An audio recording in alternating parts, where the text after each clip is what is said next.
evening, I'm Sergeant Steve German. A top U.S. State Department official says he believes a number of nations will meet the standards for NATO admission in time for the Prague summit in November. The official says he's not ready to name names, but he sees a consensus forming around President Bush's view that NATO ought to have as robust an enlargement as possible. Nations seeking NATO membership this year are Bulgaria, Romania, Slovenia, Lithuania, Latvia, and Estonia. Each of those nations has to meet certain NATO criteria before they can join the alliance. Uzbekistan in the post-Soviet era needs a long list of things. Many of the rivers are polluted and drying up, the economy is depressed, and much of the healthcare system is in disarray. The list of problems is so long, it would be easy to believe that the country is a lost cause. Another way to look at it, though, is that every little bit of improvement helps. 5th Corps' Mary Doyle brings us the story of a group of soldiers who have volunteered a year of duty to make a difference. And she was making these little tiny dolls, basically. It appears as if they're looking at vacation photos, but not all of these memories are pleasant ones. Major Dave Vetter took over 700 pictures on his recent trip to Uzbekistan. The photos show needles being washed and reused, rusted equipment, damaged floors, and the most rudimentary medical equipment and procedures. You know, they can't spend the amount of money that we would spend for lab tests or x-rays. Their country can't afford it. They don't have the ability to buy new things that we normally throw away, so they have to use them over and over again. Operation Provide Hope is a State Department mission that puts used U.S. medical equipment into the hands of those who need it.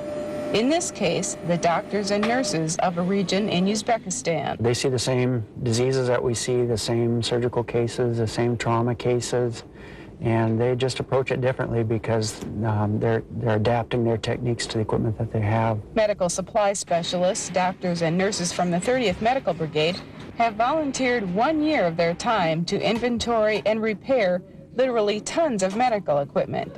This fall, they will deliver the life-saving gear directly into the hands of those who need it. If everybody I knew could go and take a look, they would be so thankful for what we've got. It's a wonderful experience. It's heartbreaking, but it's a wonderful experience. The need in Uzbekistan is great, and so is the desire for these medical supply specialists to help. It's sad to know that people live like that, you know, that I had this great, spectacular childhood, and in comparison to people that don't, it makes you feel good that you're going to go down and help them. In Misau, Germany, I'm 5th Corps VCI's Mary Doyle. The Department of Defense inventory of used equipment is short on infant and child care items.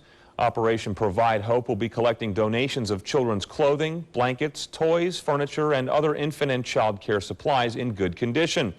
People wishing to donate should bring items to the commissary at Vogelway, Germany tomorrow, or the Ramstein, Germany commissary on Friday.